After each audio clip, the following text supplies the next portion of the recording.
We're going to give it about, folks, we're going to give it about 5 more minutes. There's still people arriving, so just be patient with us.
afternoon.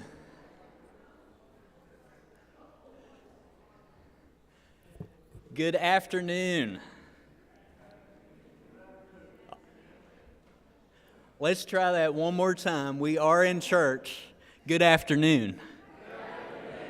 Welcome to Crescent Hill Baptist Church. My name is Jordan Conley, and I serve as co-pastor here at Crescent Hill, and we are delighted to have you with us today for our annual William Johnson Lecture Series.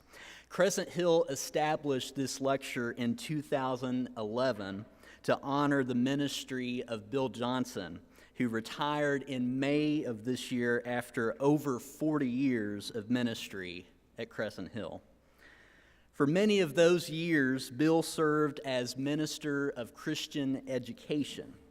So as we gather in this space today, we honor his commitment to spiritual and theological formation, and we remember our call to embody a Christian witness in our community. Before we begin, I want to take a moment to thank our lecture committee for all of the hard work they've done over the last several months to make this weekend happen. If you are on the lecture committee and you are in the room, will you please stand so that we can acknowledge you, lecture committee folk? Thank you.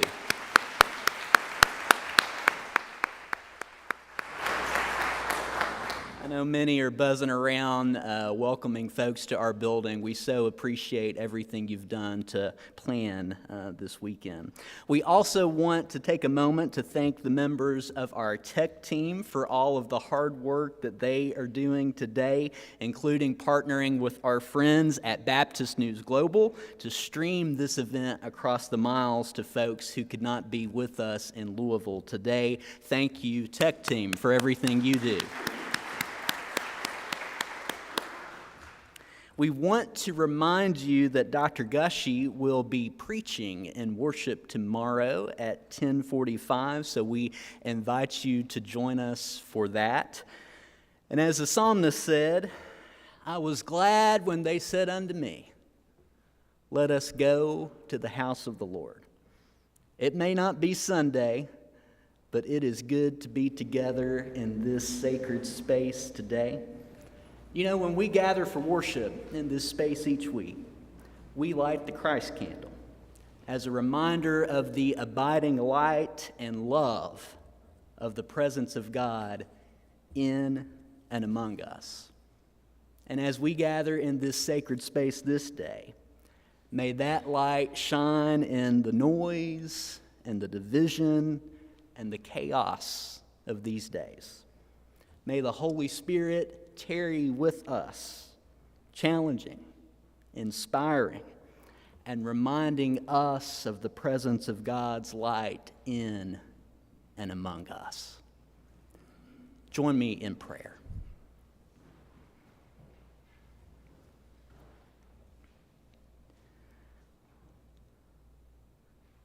God of grace, we offer our gratitude for the gift of this good day. We thank you for the wisdom and courage that we will receive through these lectures. We pray that we would have ears to hear and hearts to receive. Renew our minds, provoke our imaginations, transform our anxiety into action.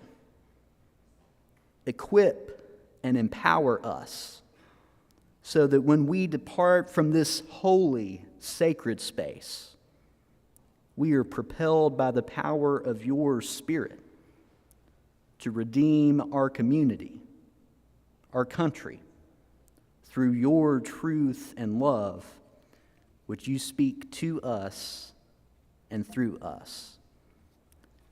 May the light of Christ's presence shine among us, we pray. In the name of Jesus, amen.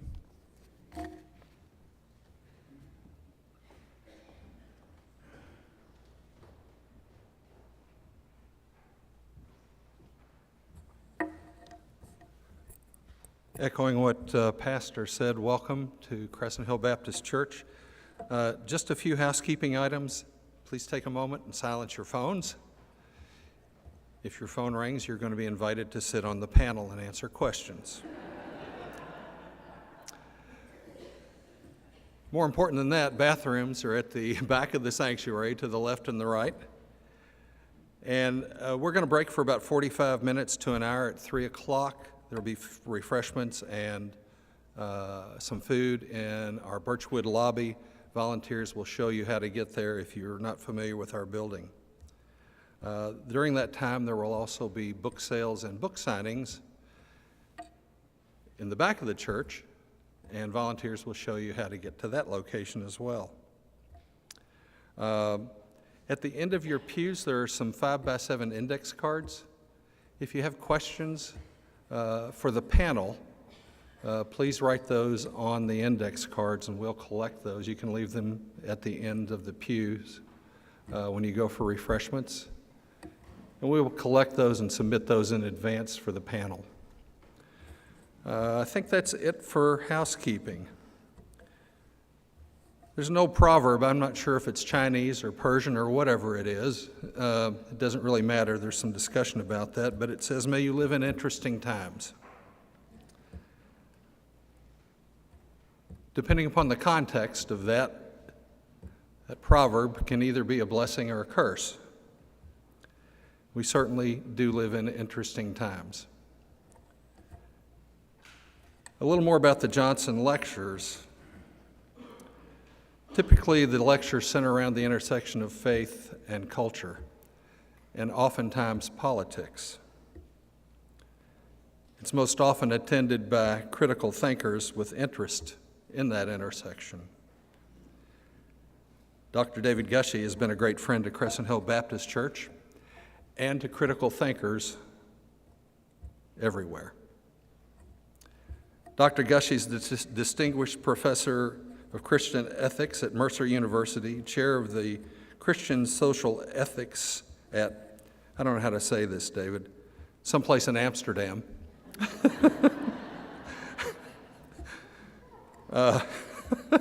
He's a senior research fellow, International Baptist Theological Study Center, past president of the American Academy of Religion and and the Society of Christian Ethics.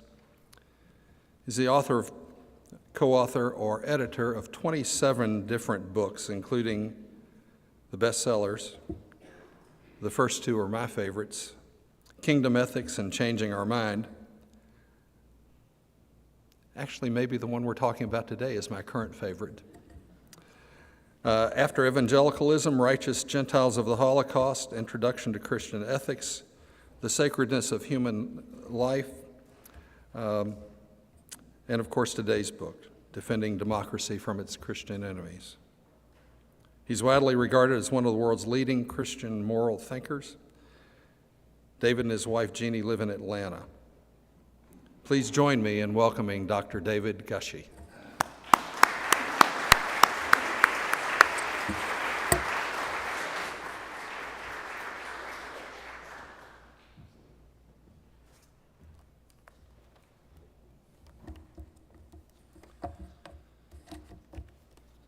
It is a joy to be back here at Crescent Hill. I believe this is my second opportunity to give the William M. Johnson lectures, and that is truly an honor as well. I'm going to put this water down just a second. I would like to thank the committee for the invitation and the very careful planning. I'm speaking about this book all over the country this fall, and the way this committee has planned these 2 days is really impressive. I'm especially excited with the engagement of the panel that will happen, a very distinguished panel that will happen this afternoon. I'd also like to thank you. I mean, it's a lovely, cool, comfortable day here in Louisville. I mean, one could be out walking or sitting inside. So you chose to sit inside here, and this is a sizable crowd. Who says there's not much interest in democracy? So So thank you.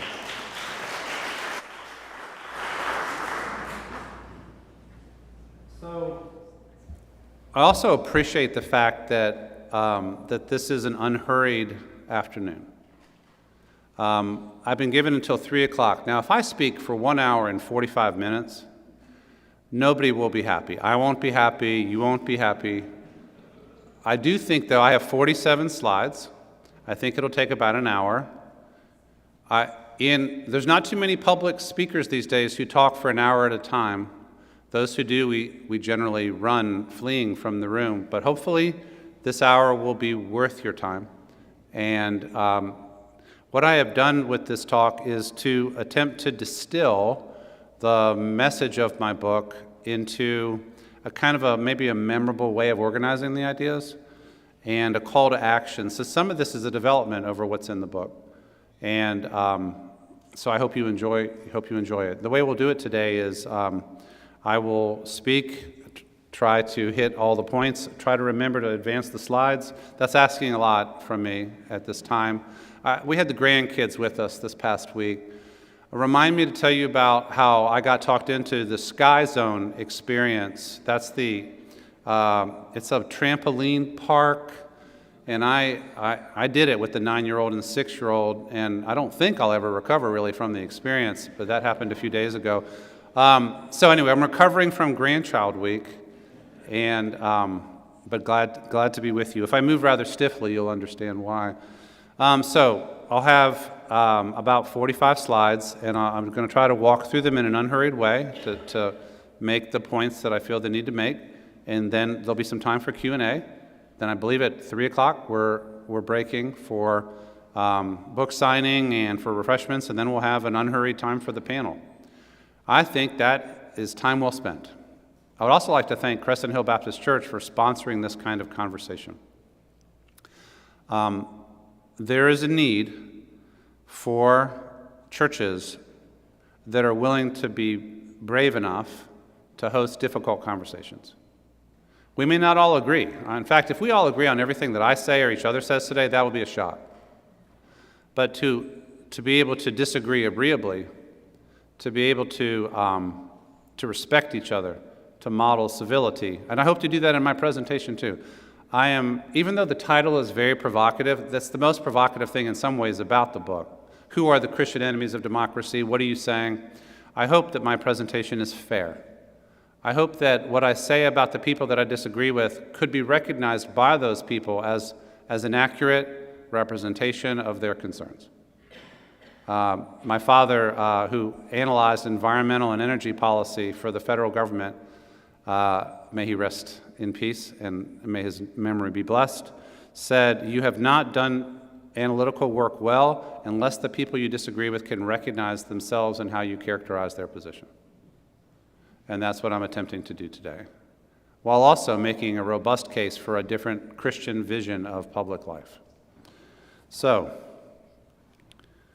my book is called Defending Democracy from Its Christian Enemies. It came out in October 2023. And I want to kind of summarize the overall flow of the argument. Around the corner, there's a little seminary. And when I went to that seminary, I had a preaching professor who said, "Tell them what you're going to tell them, and then tell them what you told them." I don't know if that's good preaching advice, but I still remember it. So I'm going to tell you what I'm going to tell you to get started. My basic argument is this: Christians, believers and followers of Jesus, should support democracy as the best available political system that has been devised on this planet. Not because it's perfect, but because it is demonstrably better than any alternative yet seen on the planet. Also, it helps to remember that in Christian political thought, we live in the time between the first coming and the second coming of Christ.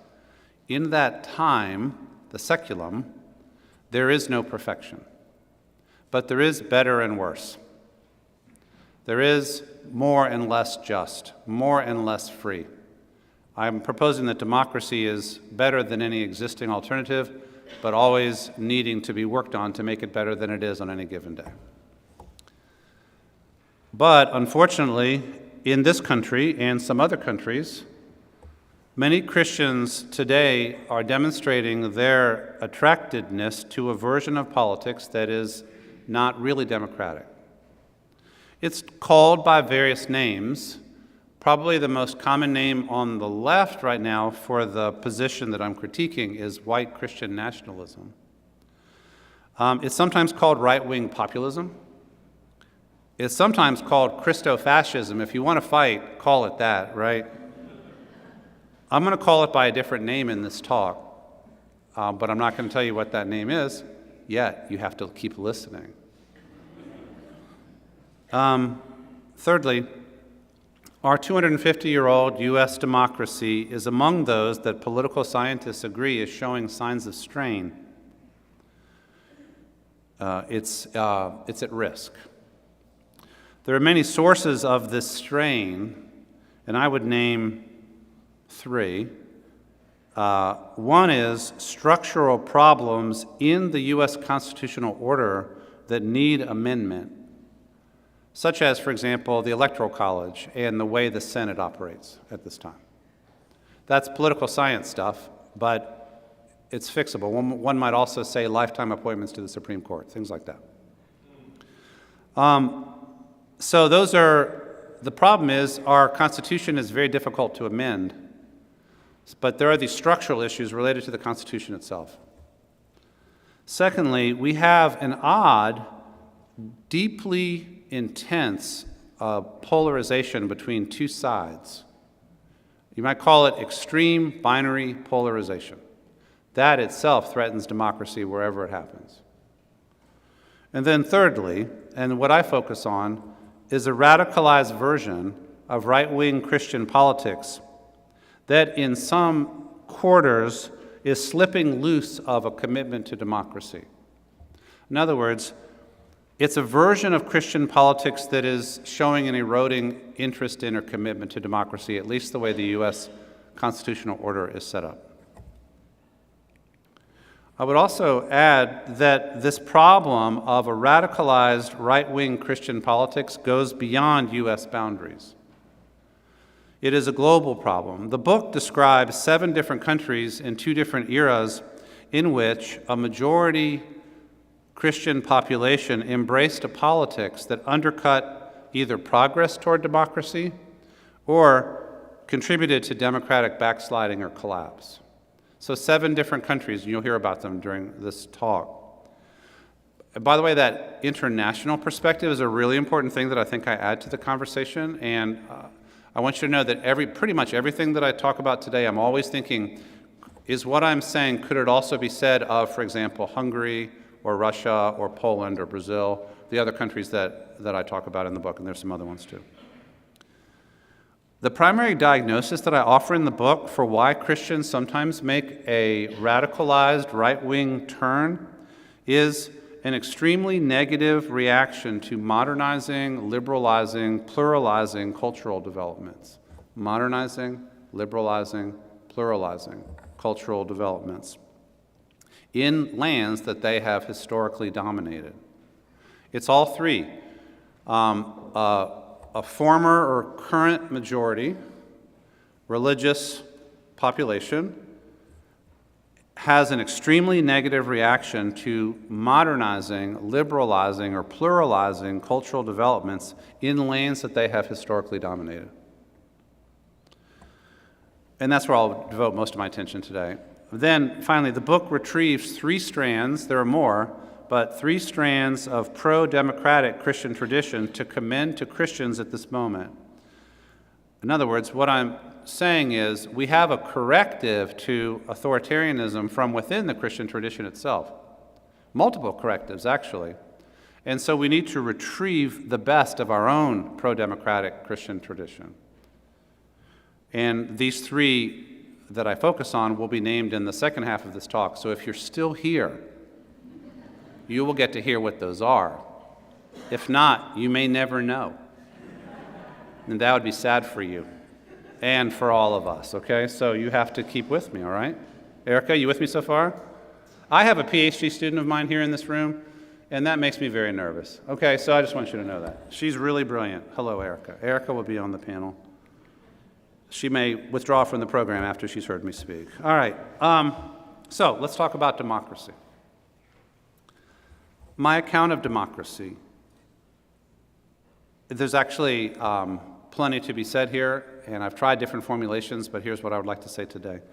Democracy is a tradition of practice, refined over time in many different settings. It's an international tradition. In its essence, it consists, in my view, of a people covenanting together to rule itself under an agreed constitutional and legal framework and with agreed procedures. Notice that word covenant, we will come back to it.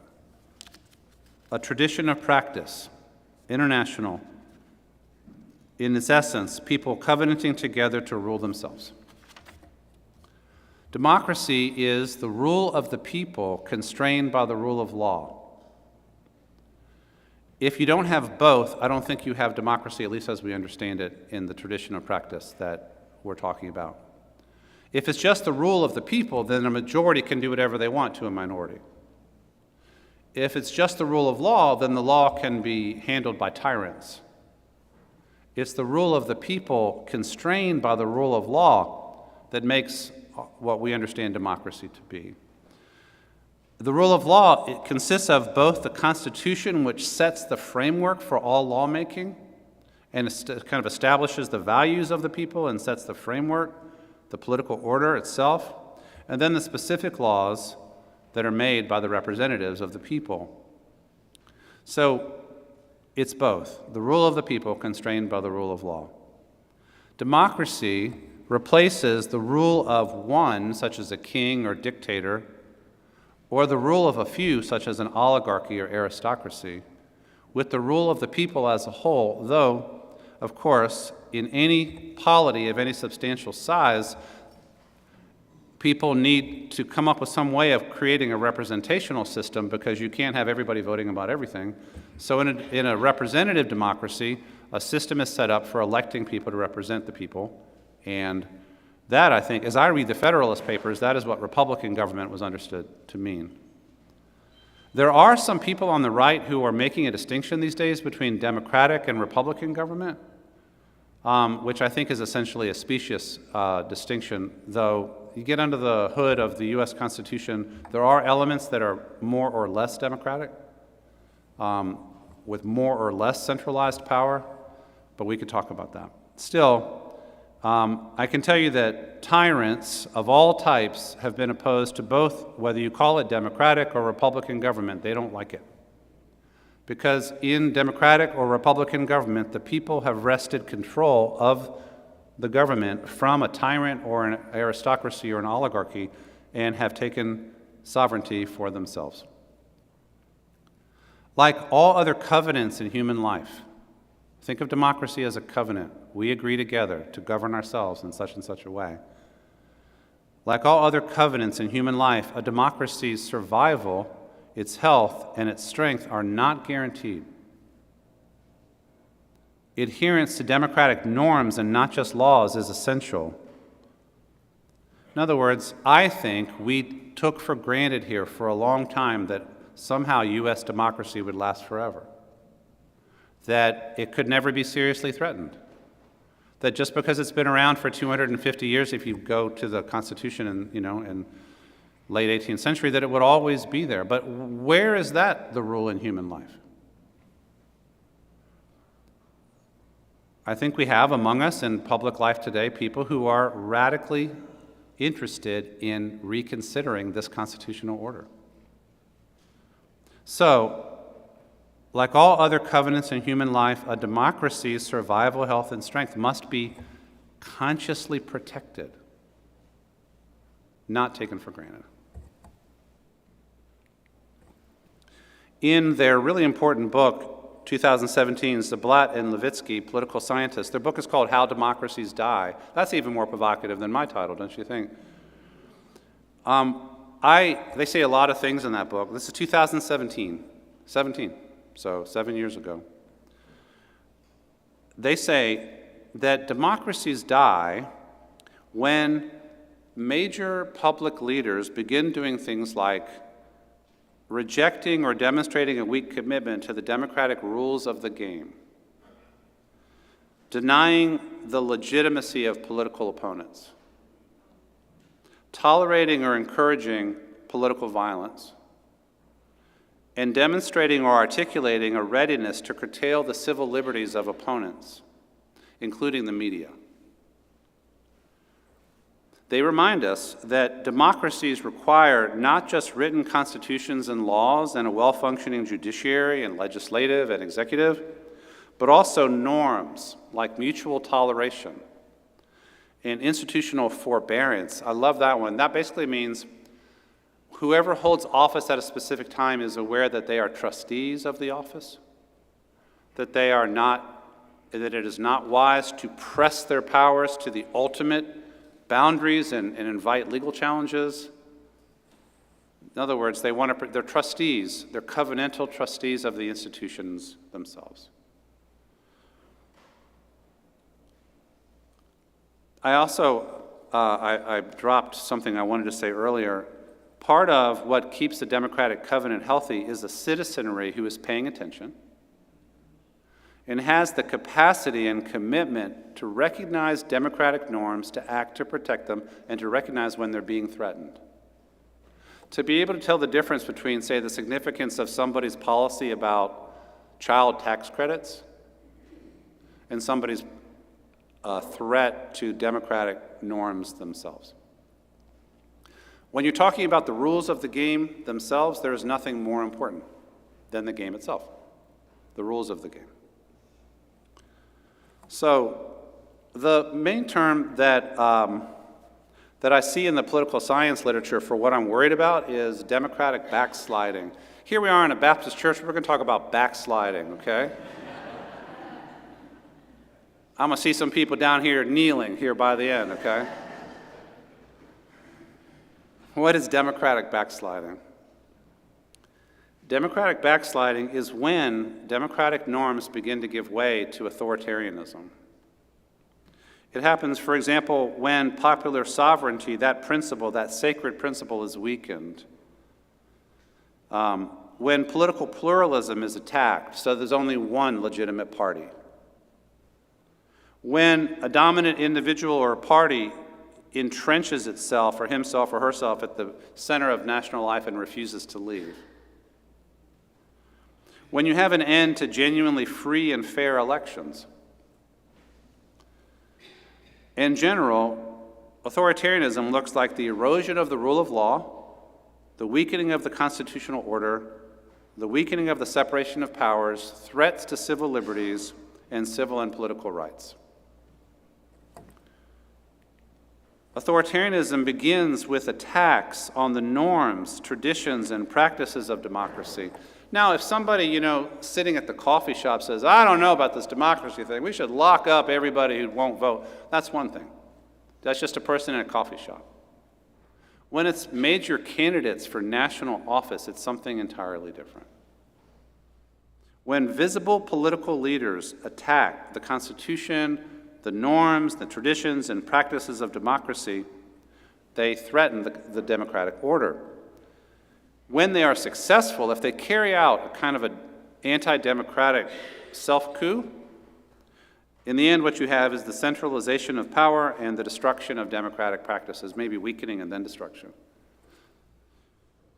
Authoritarianism almost always involves attacks from the state or its top rulers on the status, rights, liberty, property, and even lives of those who are deemed enemies of the state, accompanied by a purposeful erosion of the legal means to defend oneself. Authoritarianism always is a threat to individual and minority rights. In an authoritarian order, like in Venezuela, if you say, I'm not sure that election was fair, you end up in jail. And nobody can help you. If you're in Russia and you say, I wish we hadn't attacked Ukraine, you can end up out a window. You know what I'm talking about? That's authoritarianism. To have a country where that's not possible, where you actually have protections from that, is a high achievement. not to be taken for granted. After a long time in which it looked like democracy was spreading and consolidating around the world, authoritarian tendencies are ramping up.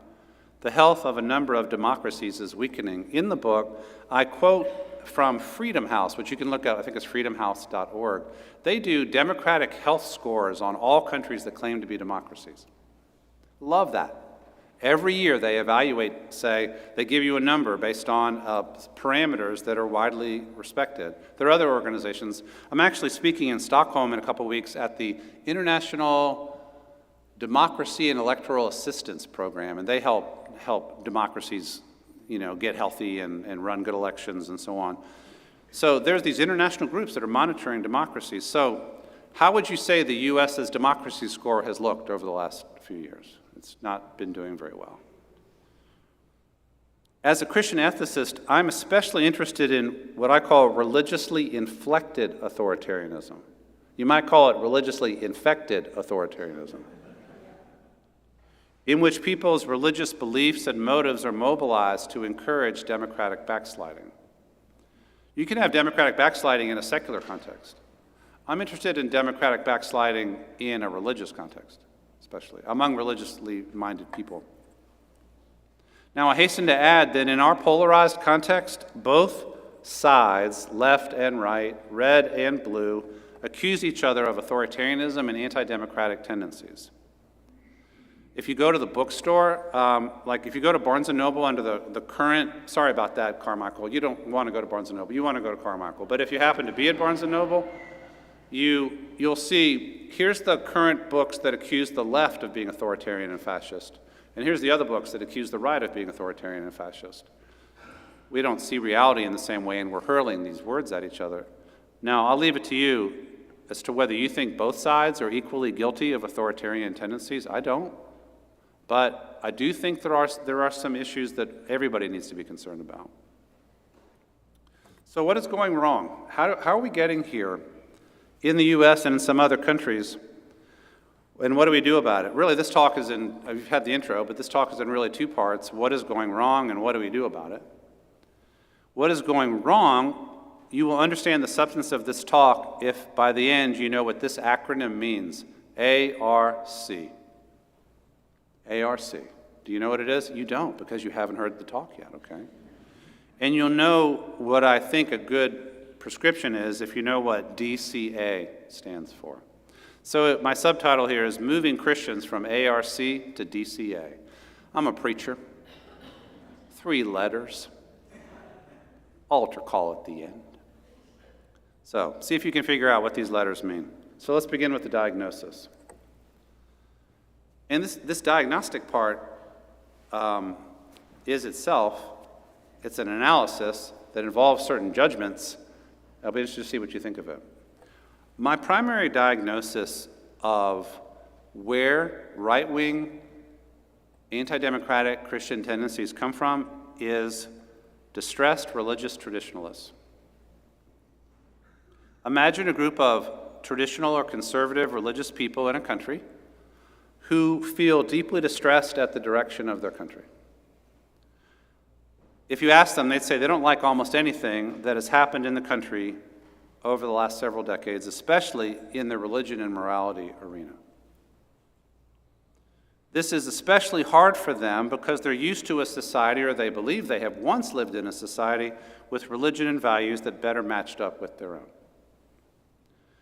At least that is the past that they remember.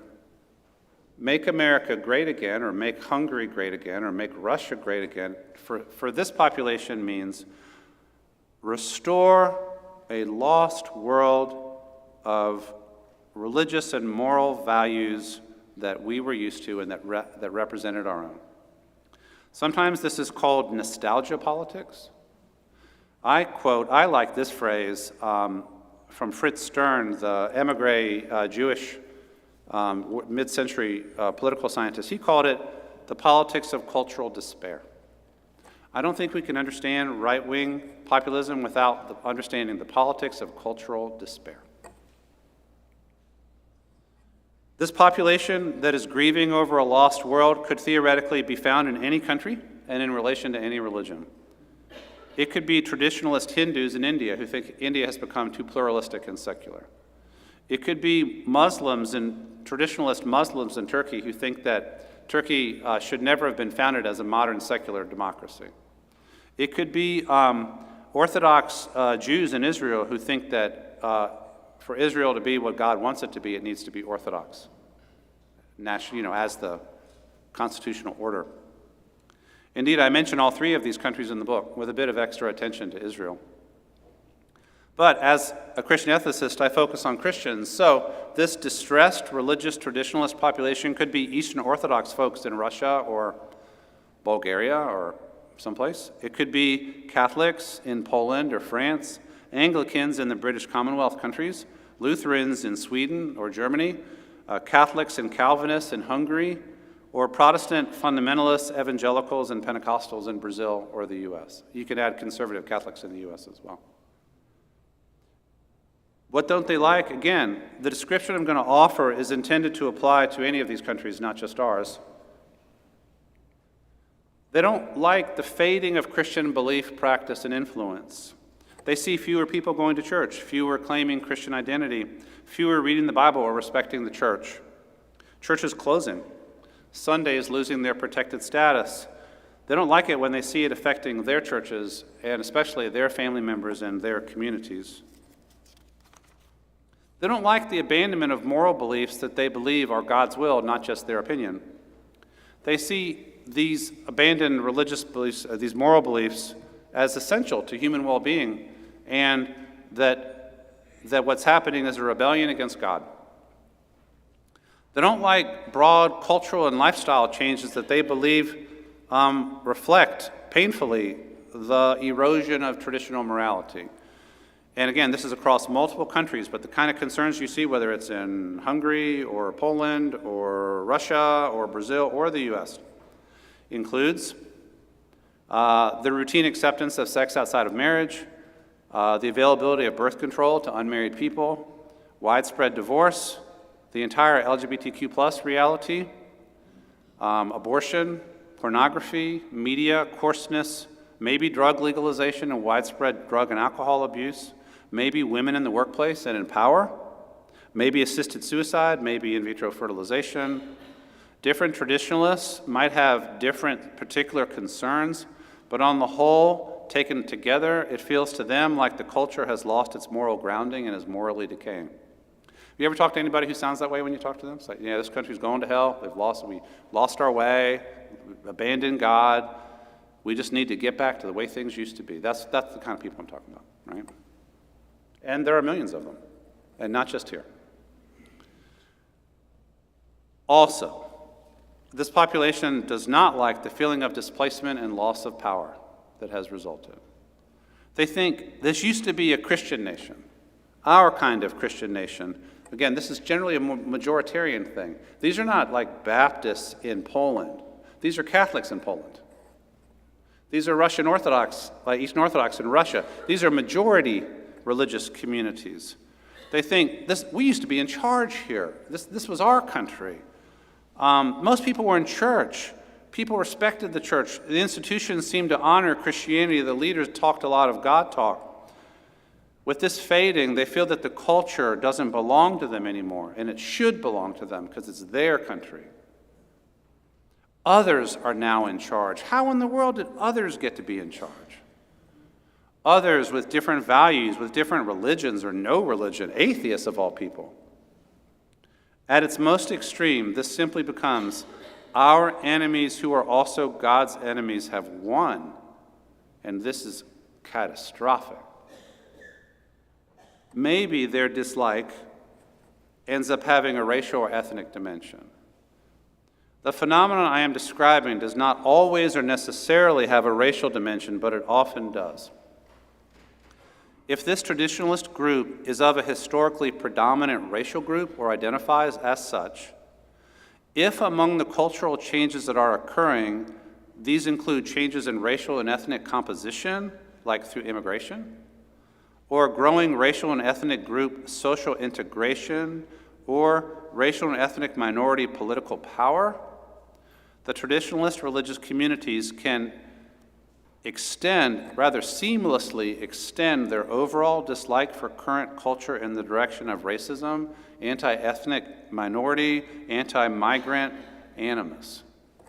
That was a very carefully written paragraph, and I want us to be ready to talk about that later. I know you'll want to. I note that the original version of this, they're other, they're not us, and it has a religious dimension. The original version of this in Europe was anti-Semitism. The Jews were the other. The Christians were the dominant group. Where you had a lot of right-wing populism and backlash was when Jews were, for example, enfranchised after the Enlightenment, or when Jews began to develop some political power or economic or intellectual or social power. And so here, bias, it was economic plus race plus religion aimed at the Jews. And by the way, that's a lot of where historic anti-Semitism came from and what it looked like. Well, it came from a lot of things, but how it was expressed was that way. Don't also forget anti-Sinti and Roma sentiment, anti-Gypsy in Europe. It is still today easy to beat up on the Sinti and Roma population and say they're the source of the problem, especially where there's a rather large population, like in Hungary, for example. Now, more recently, in Europe, it's the immigration of substantial Muslim populations from the Middle East and Africa that has been whipped up so that the anti-other is both religious and racial. Again, they're here with a Muslim target. And some of the riots, for example, and the hate crimes in Great Britain over the last month have been targeted in that way. Now, some religious and cultural traditionalists may also be experiencing economic distress. Their communities may be losing employers and jobs. They may be being outcompeted for jobs by people who they think they shouldn't have to compete with because this country belongs to them. And so my colleague Marcia Pally calls this status loss duress and economic duress. And this is not to be underestimated if part of what's happening is economic stresses and the majority population feeling like it's losing ground in economic competitiveness, that can be added to the stew as well. And I think that's definitely been a factor here. Okay. Economically distressed folks can easily look for scapegoats. If cultural or legal commitments to diversity, equity, and inclusion are also at play, their economic distress can easily become racialized. You know, that person wouldn't be there if it weren't for, right? All of that. Now, the traditionalist discomfort ratchets up quite a bit when this population believes or perceives that leading institutions and figures in the culture are actively working against their religion and values. So, business leaders, scholars, K-12 educators, entertainers and media figures, social clubs and civil society, this discomfort, all of those people who are in charge of everything are working against us intentionally. This can easily get ratcheted into a kind of a default anti-elite posture. They have all the power, they are bad. They are against us, from Wall Street to Harvard to Hollywood to New York to the NEA. Now, the dislike and anxiety intensifies further when they believe or perceive or think they have perceived that the institutions of government have begun to turn against them. This can include civil servants and bureaucrats writing regulations or enforcing them. Interestingly, when traditionalist Christians seize power in some of these countries, one of the first things that is done is to try to weaken the National Civil Service and replace it with basically partisan people. That sound familiar at all? But it can also include various branches of government. You have to have some history here, but right now the Supreme Court is under conservative leadership, but if you have enough history, you know that the Supreme Court was targeted as the main enemy of this population beginning, well, what year would you like to name? One could say 1954 with Brown versus Board of Education. One could say 1962 with the prayer in schools decision or the Bible teaching in schools decision. One could say, How about Loving versus Virginia in the interracial marriage decision? How about Griswold with the birth control decision? Or how about Roe v. Wade? The Supreme Court was the enemy. The only way we can take our country back is to take over the Supreme Court. So the enemy can be bureaucrats or civil servants or teachers or judges or election administrators or whoever gets targeted. All right, so I'm going to pull it together here by saying that ARC is my diagnostic term. I expect you to be taking notes. Okay, if you're not, I'm very unhappy. Okay, but if you are taking notes, I'm putting in the R here word, and that R word is reactionary. And I mean this in a clinical sense. I'm talking about a reactionary population in this sense. Reactionaries settle into an orientation of negative reaction to contemporary culture, which, if all the elements above are included, a reactionary posture can have dimensions that have to do with religiosity, morality, ethnicity, migration, language, gender, status, economics, and governmental, political, and social power. Imagine a population that looks at all of that and says, we are losing. All of these sources of power and all of these changes are against our interests and against our values. So that's the R, and now here's the C, Christianity. My claim is that a significant chunk of traditionalist Christians in the U.S. and other countries are now reactionary in this sense. The level of reactionary fervor can vary. Their theorizing about who is to blame can vary. The level of apocalyptic thinking or conspiracy thinking can vary, but this is QAnon, and this is, at its most extreme. You have your people who believe that, Satan has taken control of all Democratic politicians, right? Like all Democrats. I remember having a friend who said his sister believed that Joe Biden was demonically possessed, just by definition. And so the reason his eyes looked the way they did was because Satan was looking out. That kind of thing. So it's there. But it's also people who are more rational and less supernatural. I do think that some of the charismatic, Pentecostal, dispensational, end-time stuff is all in there for some people. But for others, it's not. We don't want to simplify a complex phenomenon. But what I'm talking about here is a conservative, reactionary, Christian population. Actually, there's a book that I just contributed to about this development in Great Britain. There's a book recently about this development in Western Europe. So you see this population much smaller in Sweden, in Norway, in France. So in the Netherlands. It's a tendency. It's not just a U.S. issue. But I think what's especially interesting is the population of reactionary Christians in lands historically dominated by Christians, both in population and also in cultural power.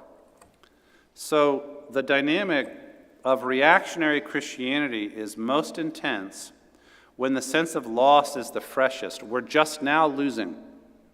This is the moment in which it appears we are losing the culture, when the experience or perception of moving from majority to minority is ongoing, rather than a settled, older reality. I want to do a brief detour here to talk about this question of, is this really Christianity? Well, reactionary Christianity, as I have studied it, doesn't have to be Christianity as some of us might define it. The interpretation of the Bible or tradition or religiosity might not look like ours or even what any of us were raised with. Now, it is true that in some places, the most authoritative leaders in the religious community embrace this kind of posture, like, for example, the Patriarch of Moscow in Russia right now, or the head of the Catholic Church in Poland. They say, cultural, Western, liberal decadence is taking our country, you must take our country back. So you might have that. But sometimes it's more wildcat than that. It's a deeply ideological, racial, enculturated quasi-Christianity. Like, some of the people these days identifying as evangelical Christians or identifying as evangelicals do not identify as Christians. The word evangelical has come to mean reactionary right-wing people.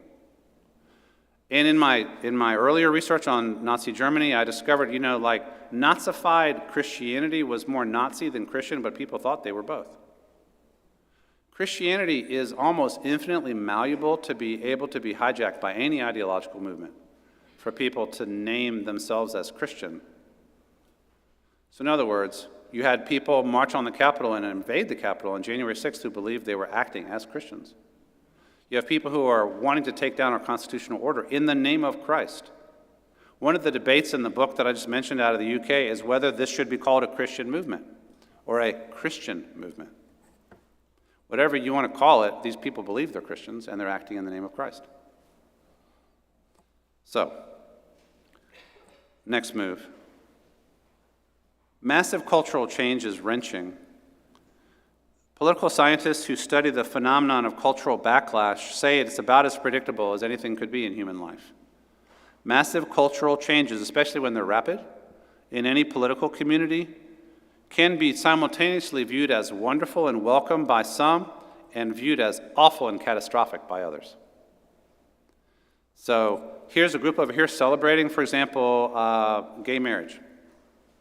Here's a group over here thinking this is catastrophic. Both. And the more profound the changes and the more rapid the changes, I think the more intense the backlash. So I want to take seriously the existence of a majority of our population, and in other countries too, who just are deeply uncomfortable related to the massive cultural changes in our country over the last 60 years. How does the population react when it feels like it is always backpedaling, always losing ground, always being repudiated by those around it? Especially if it believes that the authorities and the leaders of society are turning against it. I devote a chapter in the book to the concept of religious counter-revolution. I discovered, to my surprise, open declarations that it's time for a religious counter-revolution to the secular revolution that is destroying our country. We need a religious counter-revolution. I actually think that if you take that language seriously, one way to interpret the religious movements and religious strategies of the last 60 years has been a Christian population that is fading and losing influence and backpedaling, attempting a variety of, you might say, counter-revolutionary strategies. So, for example, evangelistic crusades. We will win all of our neighbors by sending Billy Graham into the community, and they'll come back to Christ, and then the country will be transformed. Does that sound familiar? Did it work? No.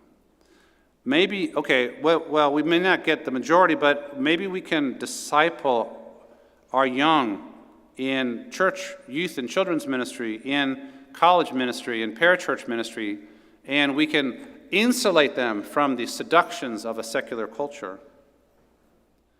Or maybe we can try our own cultural engagement strategy. We can make awesome movies like all of those that Kirk Cameron has been in, right? All of those, right?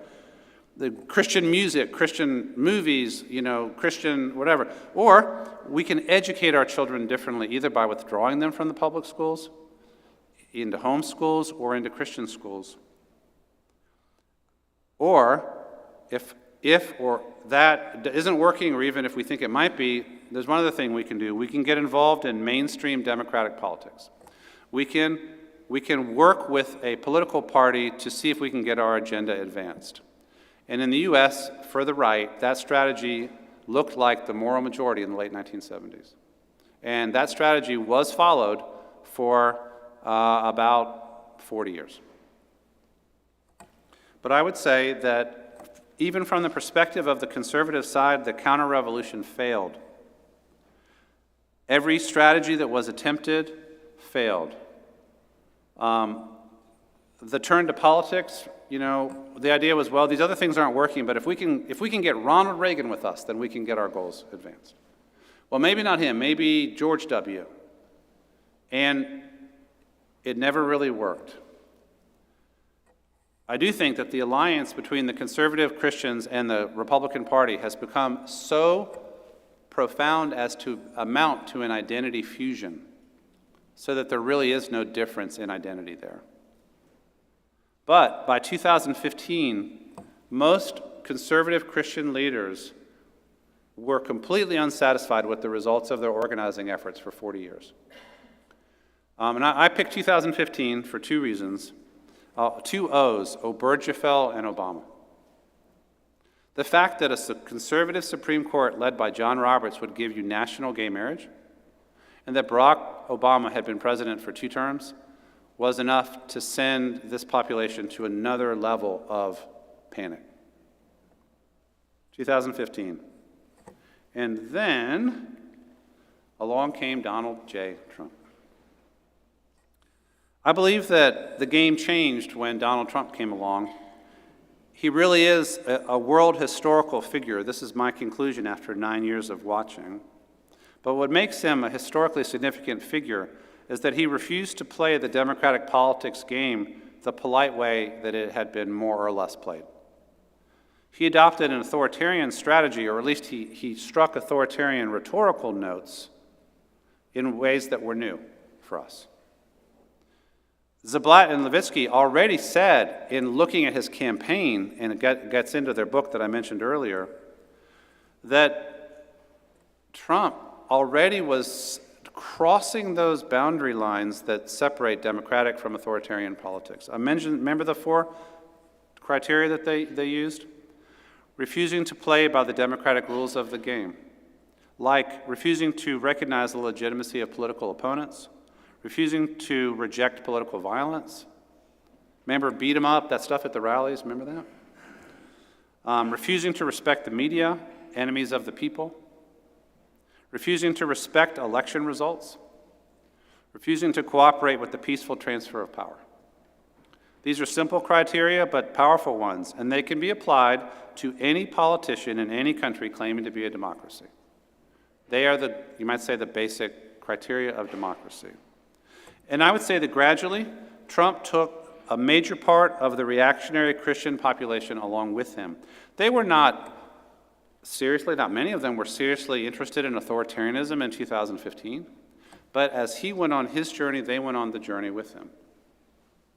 He has led a percentage of American Christians into an authoritarian political space that is new in my lifetime and that does threaten democracy. And so my A here is authoritarianism, and my overall label for what we're dealing with is authoritarian reactionary Christianity, ARC. So, pulling these threads together,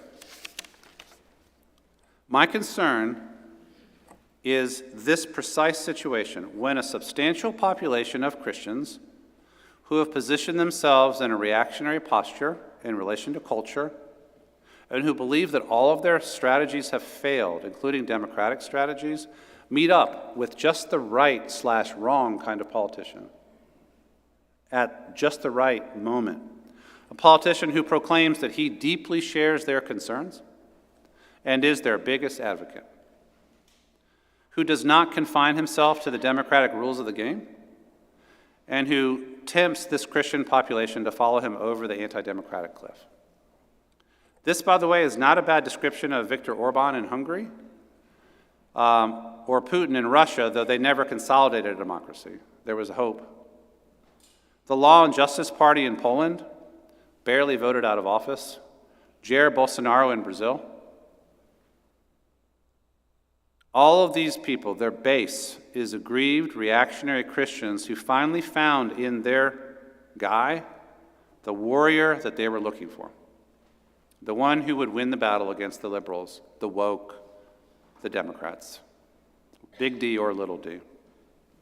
That's why for supporters, it's not ever about the leader's actual character or religious practice, or even their legal record, whether they've been convicted or indicted of things. It doesn't matter. What matters is that this person is the guy who will finally win the battle against the secularists, the liberals, the bureaucrats, the judges, the feminists, you know the list. So there you have it, authoritarian reactionary Christianity. It's the combination that matters, and that's the combination that I'm talking about. The problem is not fundamentally religion and ethics per se. I have nothing against Christianity. I am a Christian. I hope that's clear. I mean, that's what I am. If some Christians want to be morally and culturally reactionary, that's up to them. As a Christian ethicist, I would argue for a different posture, but it doesn't really affect the society as a whole if in their little enclave, that's what they want to do. If they want to be authoritarian in their churches and families, that's up to them as well. I would argue with them, but it's not a threat to the democracy unless it is politically activated. So it's the political activation of reactionary Christianity and authoritarian anti-democratic politics that is the main problem. And that's what my book is about. It's people who are willing to set aside the constitutional order because they believe the crisis they see requires it. This is what poses a threat to the political order itself. By the way, I would also say, those of us who would say we're progressives or whatever have to be able to draw distinctions between, say, Republicans that maybe you didn't like Mitt Romney, he was too whatever. But Mitt Romney is not Donald Trump. Paul Ryan, not Donald Trump. The distinction has to do with authoritarianism that threatens the democratic order. Now, it appears that the Democratic Party has itself concluded that there's not enough of a constituency for this concern to win an election. But I think that says really more about us, doesn't it? So how do we develop a constituency for democracy? Well, we might need to remember that Christians are among the pioneers of modern democracy. And this is the shorter second half of this talk. You'll be pleased. The shorter second half of this talk. Let me see if I can work through these slides. So, the diagnosis, authoritarian reactionary Christianity. By the way, I think it's a much more precise term than Christian nationalism. And that's why I use ARC. But what is the prescription? Well, we have to do a little bit of history here. Christians had to learn democracy, and mainly did so beginning about 400 years ago. Now, there are seedlings in Scripture.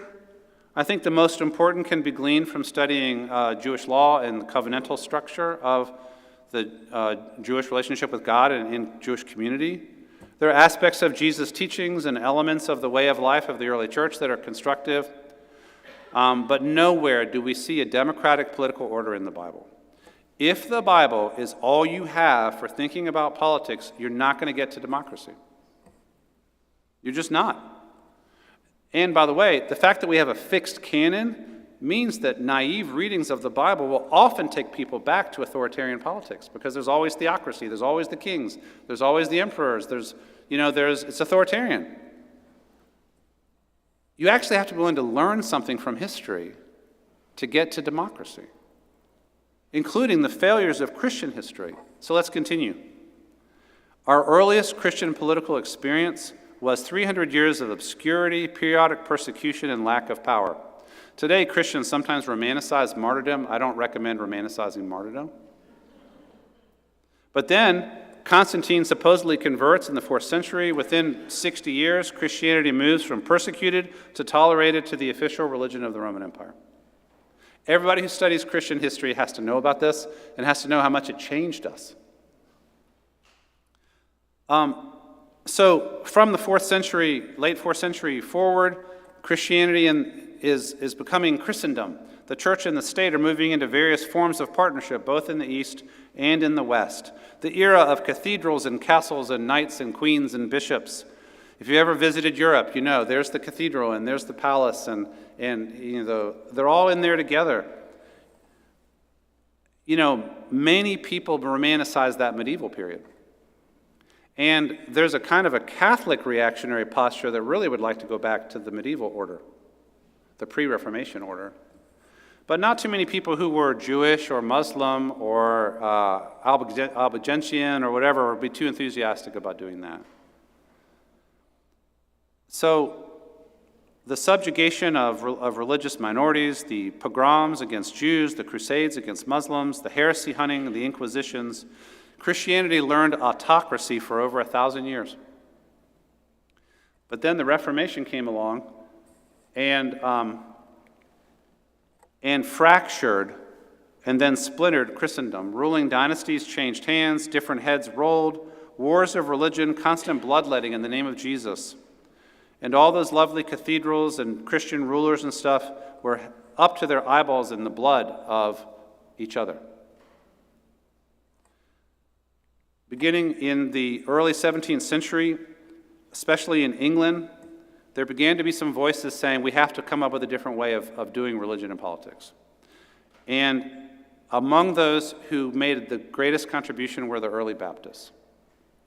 And so my prescription, the D here, is for democracy.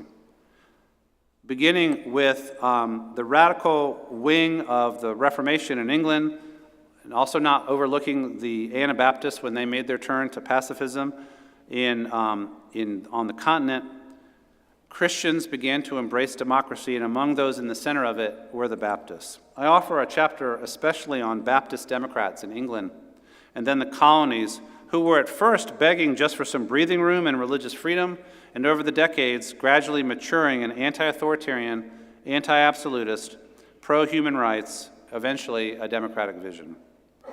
These Baptists and others were pivotal in supporting the new U.S. Constitution, especially the Bill of Rights and religious liberty and the separation of church and state. I call on us Baptists especially to recover the insights of the early Baptists and other Congregationalists who have some things to teach us about the practice of democracy, both in congregations and in society. Historians do agree that such Christian voices help to create at least the conditions for modern democracy. And so isn't it a tragedy that many of the most visible Baptists in this country have completely abandoned this tradition? But even those of us who haven't embraced a different tradition don't appear to be especially ardent advocates for the one that we have inherited. It's like we have gotten amnesiac about it. Glenn Stassen, my teacher, loved to celebrate these Baptists. He talked about their allergy to authoritarianism. Like they would, you get near them with authoritarianism and they're going to have a violent allergic reaction because they knew. Their commitment to the separation of church and state because they knew what it was like when the church could come after a religious minority.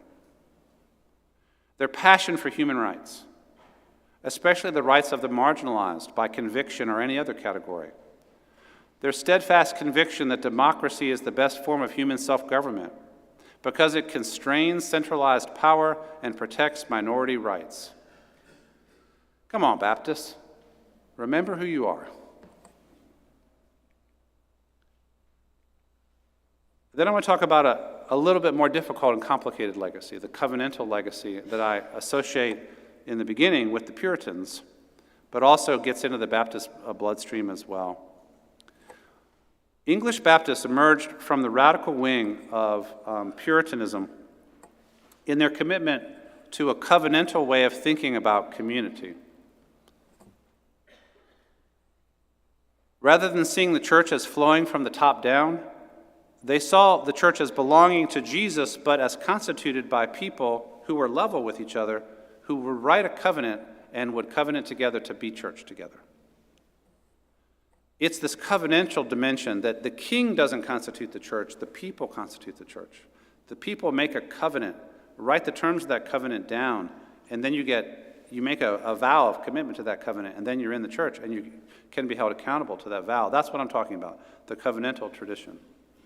If a community writes a covenant down and holds itself accountable to that covenant, that sounds an awful lot like a constitution. If they confine their rulemaking and their practices within the covenant community to those stipulations that fit with their founding covenant, that sounds an awful lot like constitutional self-government. If the covenant-making people, rather than any individual, is understood to be sovereign, that means that no human ruler is above the law or the community. You know, there are really good reasons why English kings did not like the implications of covenantal theology. The British monarchs found the Puritan movement threatening, in part because of their bottom-up rather than top-down way of thinking about community. It is not a coincidence that though the Puritan Revolution failed in England and the monarchy was restored, England gradually evolved into a parliamentary democracy. Now, covenant theology came with the Puritans and the Baptists to the colonies and helped to shape our politics. One must hasten to add that theocratic and repressive tendencies among the Puritans meant that many dreamed not just of a church covenant, but of a national religious covenant community. And in fact, on the right, there are people who are picking up covenantal language for a kind of a theocratic vision. That's not what I'm talking about. What we need is a democratized, inclusive covenantal vision. And that's one of the things that I propose in the book. We need leaders who think of themselves as responsible to the national covenant and to the whatever other covenants that, like the state covenant or whatever they do in their role. One of the reasons I knew that Donald Trump could not be and should not be president of the United States was because I was already thinking covenantally. What covenant did Donald Trump ever keep in his life? We need people who understand and are committed to covenant. In other words, sacred binding obligations that constitute community. You know, Martin Luther King talked about the need for a new democratic covenant. Raphael Warnock in Georgia talks about the need for a renewed democratic covenant. This language has legs, I think. It has potential. We need a renewal of a covenant vision of national loyalty and of citizenship. We need more than a vision of individual rights, but we also don't need an exclusionary Christian covenantal vision. We need a covenant in which everybody is included. Can you imagine a politician saying, I believe that our country is like a covenant, or is like a covenant community, but in my vision, everybody who is here is part of the covenant on equal terms. There are no second-class people in this covenant community. That's why I'm committed to equal rights for all. That's why I'm committed to good education for every child. That's why I'm committed to the enforcement of civil rights law rigorously. That's why I'm supportive of LGBTQ rights and inclusion, because everybody in this national covenant is on equal terms. Who speaks that language? In this covenant, people of every faith and no faith, people of various national and linguistic backgrounds, every ethnicity, gender, and sexual identity are all included on equal terms. That is the covenantalism that I'm supportive of. And then finally, I want to talk about the Black Christian abolitionist tradition. So D was for democratic, C was for covenant, and A is for abolitionism, DCA. I'm talking here about the grand Black democratic and social justice tradition in the U.S. It is most known for and identified with abolitionism in the pre-Civil War period, and nobody's a more significant figure there than Frederick Douglass. Everybody should read Frederick Douglass. But also the civil rights movement in the 50s and 60s and everything in between. It is inextricably tied to the witness of the historic Black churches. Abolitionism was once about abolishing slavery, then it was about abolishing all the aspects of Jim Crow and building a genuine multiracial democracy. Today is about abolishing whatever needs to be abolished to make our country truly democratic and inclusive for all. This is a thread running through the entire history of a country whose founding promise of democracy has always been compromised and damaged by our founding acceptance of slavery and by our refusal to repent of white supremacism. The abolitionist tradition is pro-democratic resistance politics in a context of anti-democratic white supremacism. The question really is whether we're going to have a white ethnocracy or a multiracial democracy. The steep price in blood paid by the Black abolitionist and democratic tradition reveals what a commitment to democracy can actually cost. So I would say that close study of the abolitionist, social justice, civil rights, Black democratic tradition is essential.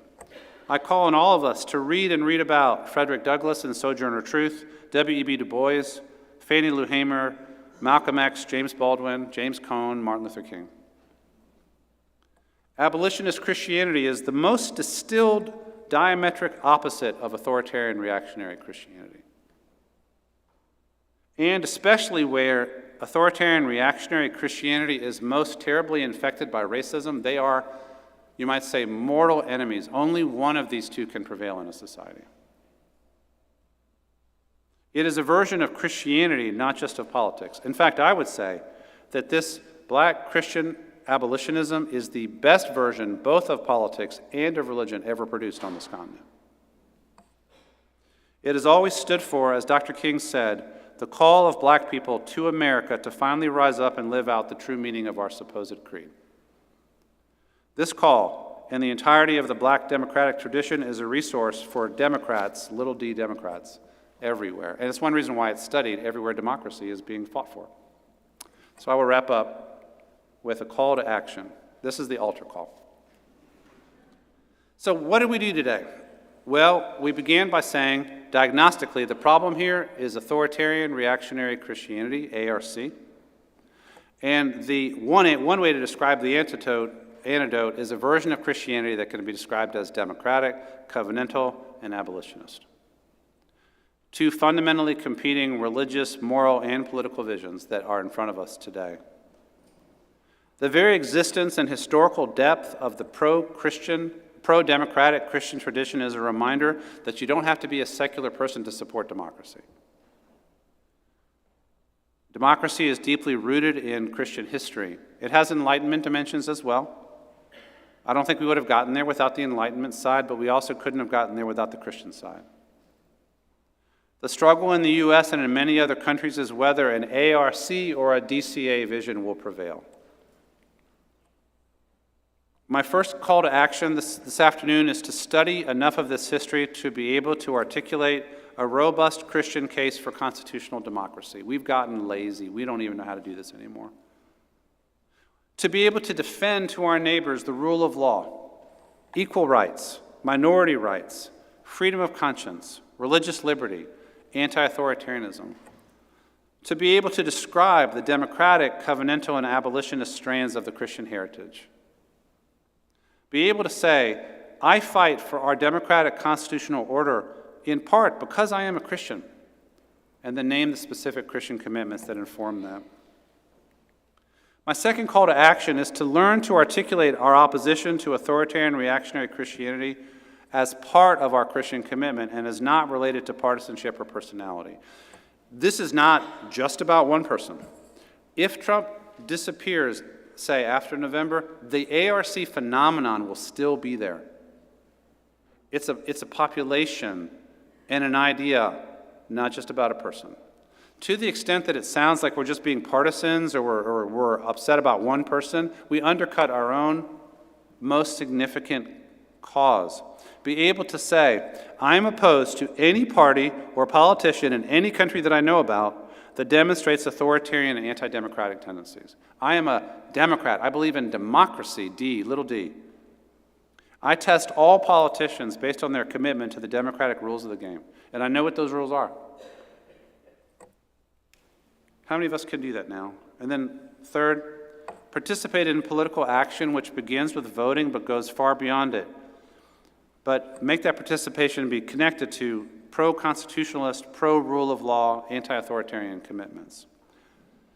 Think about 3 things you possibly could do to practice your democratic commitments in the next 3 months. Voting, sharing your convictions, serving in an appointed or elected role, contacting government representatives, raising money, helping others get out to vote, serving at the polls, or over the long term, monitoring democratic health and best practices. And then finally, bring this matter closer to the center of your Christian faith and practice. Pray about the health of this country. You know, it's been easy to just want to be cynical. Prayer is the antidote to cynicism, I think. Pray. Seek to shake free of any aspects of authoritarianism or a reactionary spirit in your own life.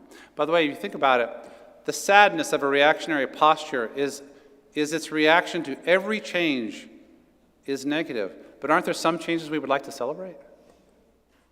How can we articulate reasons to celebrate a more inclusive and just society? Let's learn how to do that and to name that in Christian terms. We need to look, all of us, for ways to include and center the previously excluded or marginalized in the spaces that we occupy. And look for ways to articulate and strengthen democratic, covenantal, and abolitionist practices in our churches and our communities. If democracy is a practice that has norms and that requires a committed people, now is the time to renew all of that. I take your presence here today as in part a reflection of your commitment to be a part of that renewal. So thank you for being here today.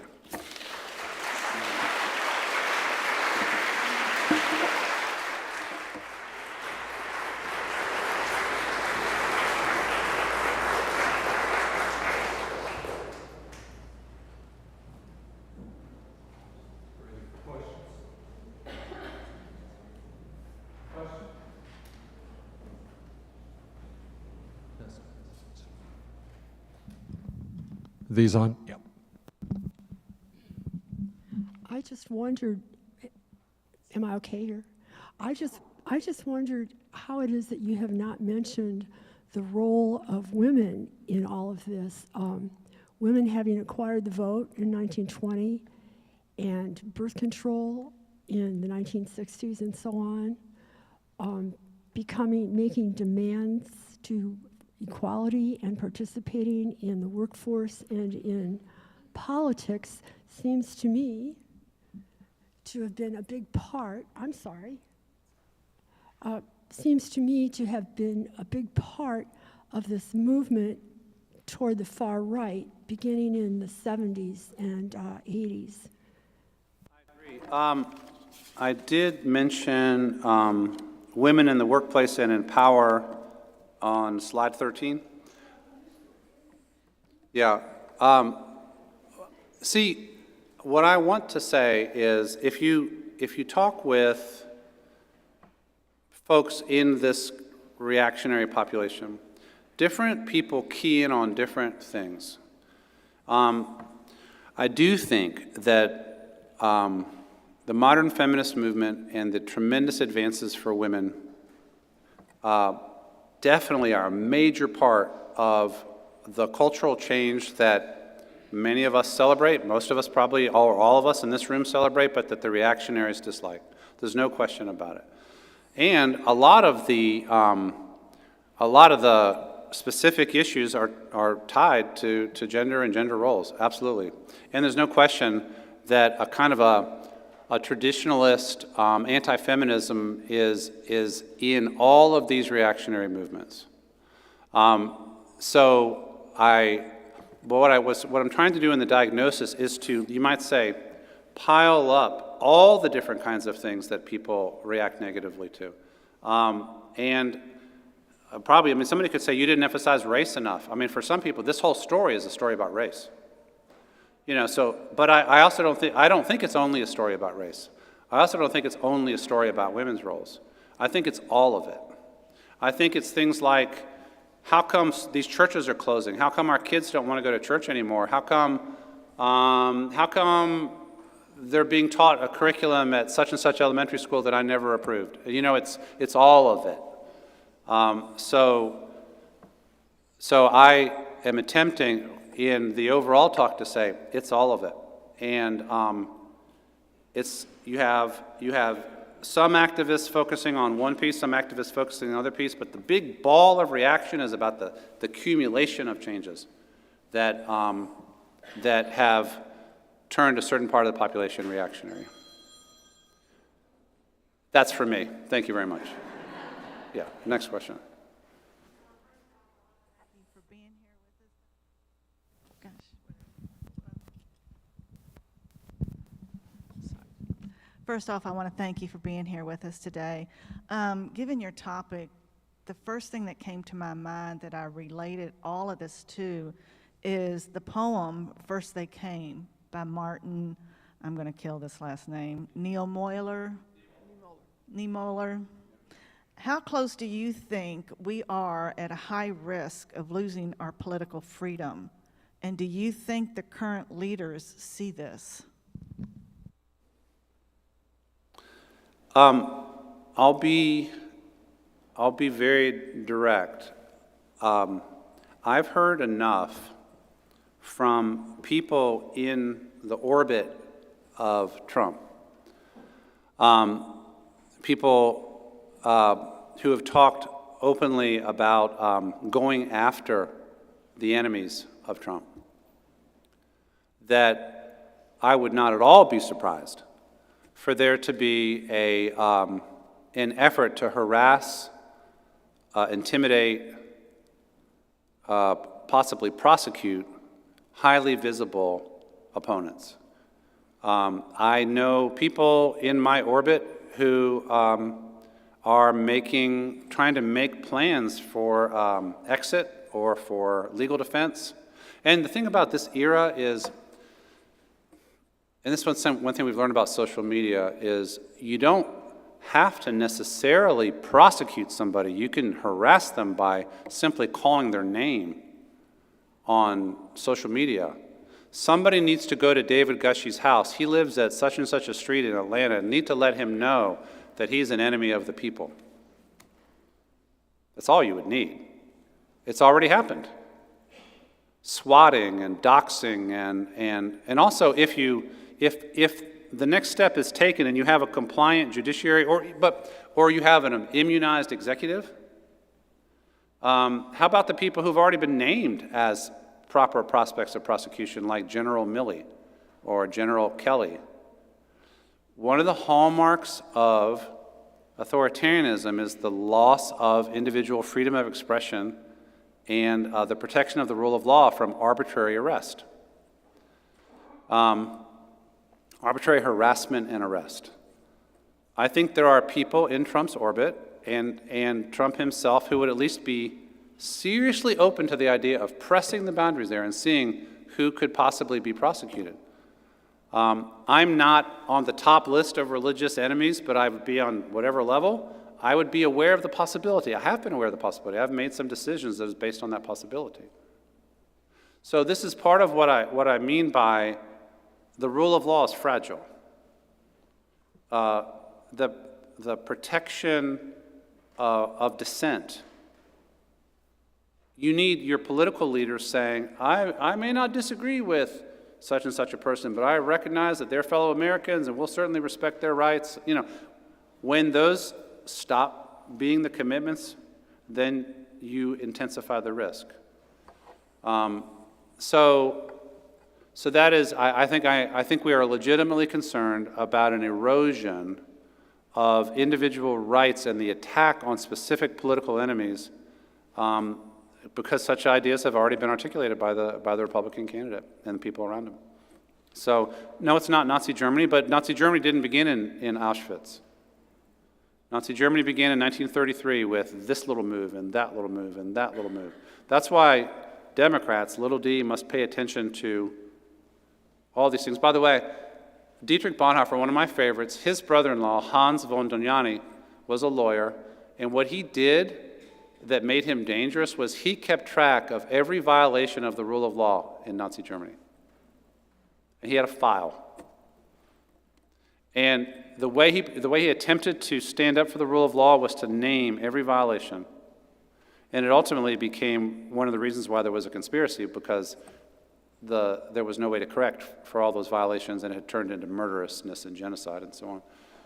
So I want a citizenry who is so aware of what the boundaries are. No, that crosses the line. No, that crosses the line.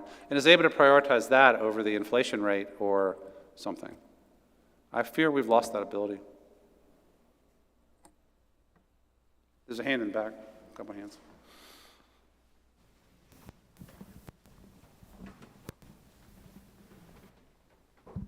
Hello. I'm not a member of the church, but I'm a member of the community. So my concern and question is based on the question that was just asked. How do we get people to understand that the times are so potentially perilous that the person that's running for office on either side, we have to look at their policies and their plans and their, let me just be frank. There's a woman on this side, and there's a not so kind gentleman on the other side. And what we're doing is looking at this woman, and particularly because it's not the norm, and it would be historic and first time and all of that, but we can't see past that particular piece versus our democracy. What have you been going around talking to people about the most thing that we're talking about our democracy is teetering right now? How do we get people motivated, understanding that this is such an important election, that the person's physical attributes should not matter? It is what the person is doing to save democracy. So how do we deal with that? How do we get this message to more and more people, particularly young people who are turning away, maybe turning off, but just seeing that this is not a joke anymore, that we are really on the cusp of losing democracy? That's my question. Thank you so much. I know that I totally agree with the premise of your question, that I am among those who believe that the fact that Kamala Harris is now the Democratic candidate for president and might well win is or could be a breakthrough of historic proportions for representational diversity and for women breaking the glass ceiling, for women of color. It's just beautiful that it's possible, that it's right there. But I would still say the most important issue that I care about is, do we have a constituency for rule of law, freedom of expression, the constitutional order, a well-functioning judiciary, a constrained executive, all of those boring things? They're terribly boring compared to a lot of the things that we're paying attention to now, right? But what I actually think that what appears to be happening so far in the Harris-Walz campaign, is a strategic decision that you might say you get more flies with joy and hope and change than with lectures about separation of powers and whatever, and memes are more interesting than civics lectures. So call me a boring constitutionalist, but when this particular moment is passed, however it ends up, I still want to strengthen the constituency for boring stuff like you can't arbitrarily arrest somebody because they have an opinion you don't like. And you can't call the minions on Twitter or Truth Social to go swat somebody or dox somebody. And you can't threaten a judge, and a judge's daughter, and you can't threaten election workers and ruin their lives and call them all kinds of things. And in Georgia, we lived through all this, right? So what creative ways can we come up with to help all of us understand that it's those norms that matter the most? Now, politicians have their strategies to win, and I get that, I respect that. But some of us here in the civil society sector, the church sector, and the educational sector need to be talking about this boring civic stuff. By the way, I really think I'd like to see every K through 12, I'd like to see the NEA thinking about a civics curriculum that is appropriate for every age level, from kindergarten through 12. I'd also like to see the colleges thinking about what are we teaching about constitutional democracy to our college students. We took it for granted, and it's eroded. It's at risk. Yep. So I wanted to ask about, I might be miseducated, but before Trump, I don't remember a lot of people on this reactionary right group identifying as non-Christian, but I'm seeing that more and more people who identify as neo-pagan or atheist or from a variety of different religious ideological backgrounds now suddenly joining with these groups that, again, I remember it being very, very Christian before. Has that always been a thing and I haven't noticed it, or is this a new trend? And also, where do you see that going in the future? Yeah, that is just such a great question. Some of the people at January 6th, for example, they were doing neo-pagan stuff. Or some odd combo of neo-pagan and Christian. Some people are arguing that actually the decline of religiosity in America is at least one of the possible reasons why you have the rise of somebody like Trump. It wasn't Mike Pence who was nominated for president in 2016 and 20 and 24. Now, it was people associated with his vision. They just went along with Trump, but that old school, kind of Christian traditional thing, the old Mike Huckabee, the old Mike Pence. But in a sense, the Republican electorate went for somebody who was only much more loosely Christian, if at all, and And he was able to kind of have people around him who represented more of it was like a bigger tent, in the sense that what happened was you could get not only the traditional Christian kind of faith and family people, but you could also get the Druids, and you could get the quasi-Nazi fascists, and you could get the racialists, and you could get the it became a bigger thing. And there's been some conservative writers who are expressing real concern that actually, hey, if you're for the decline of religiosity in America because you think religion is bad, you may not necessarily like what comes on the other side of that. Because on the other side of that, you get post-Christian, some stuff that goes post-Christian to pre-Christian, or post-Christian to just kind of nihilist. And one thing you can maybe say about a traditional Christian faith and family person is there might have been some moral boundaries. Maybe we don't want to break the law because we're supposed to respect the law, because God is the author of order rather than disorder, or we want to be, there's some boundaries on what we can say. We don't want to be cursors, or we don't want to be slanderers, because there's a few things in the Bible about stuff like that, right? But if that disappears, then the behavioral boundaries weaken, and all you have is reactionary ideology open to being tethered to all kinds of other ways of being in the world that maybe have fewer constraints. Like in the early Nazi years, you had your kind of deeply committed Christians who just thought that Nazism was the best way forward politically, but you also had your kind of neo-pagan, fascist, semi-Christians who had, they were more open to more radical things, like not just discrimination but expulsion, not just expulsion but genocide. So watch out for what we wish for there. But yes, I think that is a factor. And at least also with fellow Christians, there's at least the possibility of having a conversation on the basis of Scripture, or on the basis of shared values, or how does that fit with the teaching of Jesus? By the way, my next book is on the teaching of Jesus. I thought it was time, So I have a flyer on that coming out. The book's coming out next month. I think we've lost the teachings of Jesus. And many people who identify with Christianity in this era, it's kind of a quasi-Christianity that doesn't have anything to do with Jesus. And so that's where I'm going next. So thank you for that very good question. Yeah. More hands. One over here.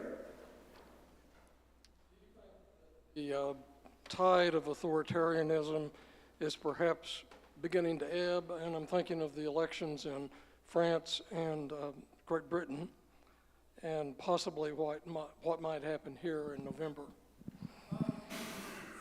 France was a very near thing.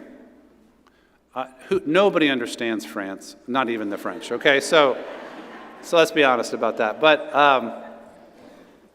actually, my name, Gushee, it's a French name, so I have French heritage, and so I can do that. It was 325 years ago that the Gushee brothers came over, but still, I'm going to claim inheritance there. No, what happened was, I think it looked like a week before, it looked like the right was going to win. Le Pen's party was going to win. And then they had another round, and strategic voting happened, and the left got a little more than the right. They got a little more than the center, I think is how that ended up going. And now they're going to have to figure out how to do a government. So they came right to the brink. The right had never gotten as many votes as they did in the last election. So I don't think France is out of the woods in terms of the right. And again, you have that right there is, some of it is like quasi-Catholic traditionalism or real Catholic traditionalism, and some of it is race, and some of it is authoritarianism, and it's all of that. In Great Britain, it was the conservative government didn't have a really strong kind of authoritarian, reactionary Christian base to it. In fact, by the end, it had lost most of its constituency and just kind of collapsed.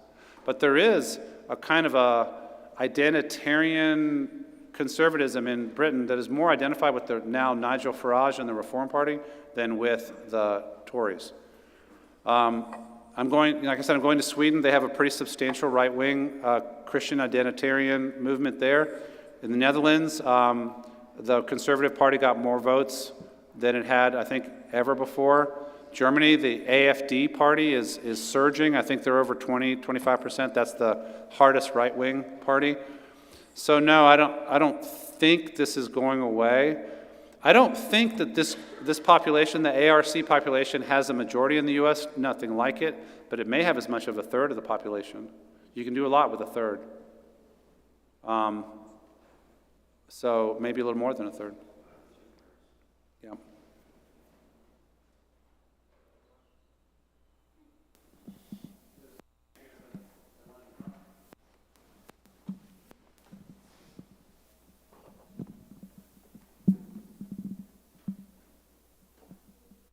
You haven't mentioned technology in your analysis, and I am concerned that we have so many different channels now that you just pick your poison, and that's your group, and that's what you hear. And do you think that that is a contributing part of the problem in a world with so many channels and it's all coming at you, and you come from a certain background, and those are the channels that you tune into? So I'm worried that we're losing reasonable discourse and just being able to be centered in here what any truths are anymore. It was more, you're right, and it was more in the background, but I should say more about that. Sometimes called the epistemic fracturing of our era.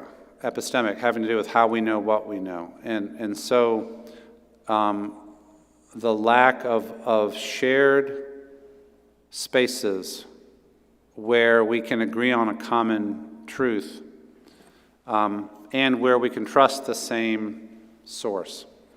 Actually, I think it's serious enough that I celebrate whenever I am in any space where I'm sure that people of various political persuasions are in that same space and they're working cooperatively together on anything.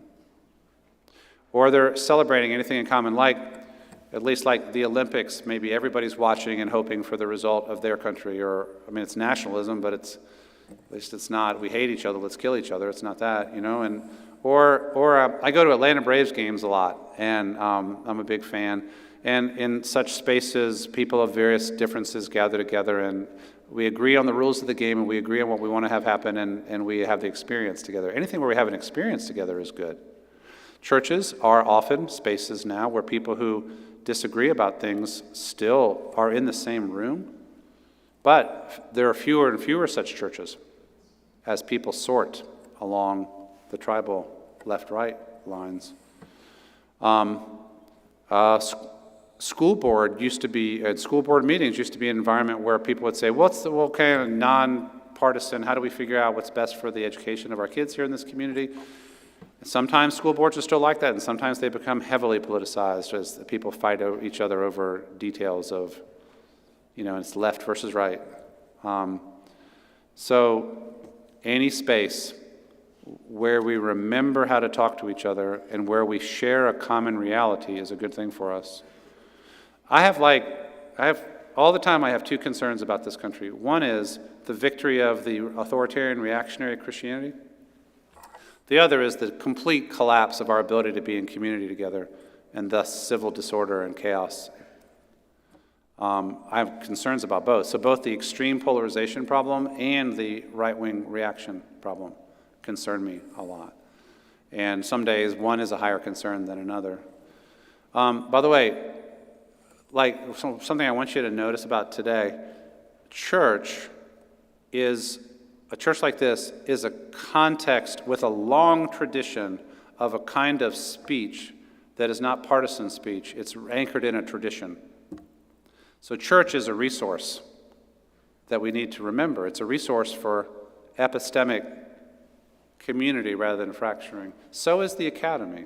Like a lot of what I was doing here today, I was doing like scholarly analysis. There are certain criteria of academic excellence that are not partisan, and they go back hundreds of years. Things like, for example, peer review, and the research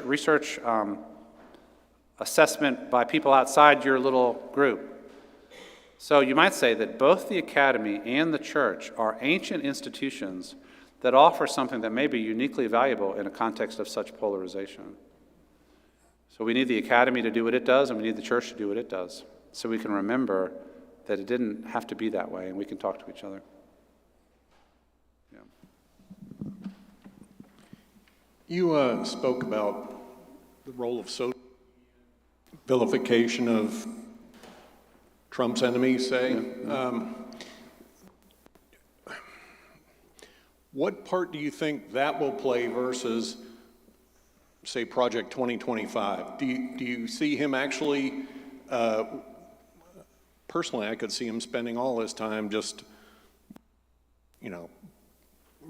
ranting about his enemies and things like that and getting people to go after him, but do you think there will be, could be legislative actual movement towards some of the things in Project 2025 versus just individuals? Well, first of all, the effort to back away from Project 2025 failed pretty badly, didn't it? The evidence was too strong. But one of the things that I found most notable about Project 2025 was the discussion about what to do with the civil service.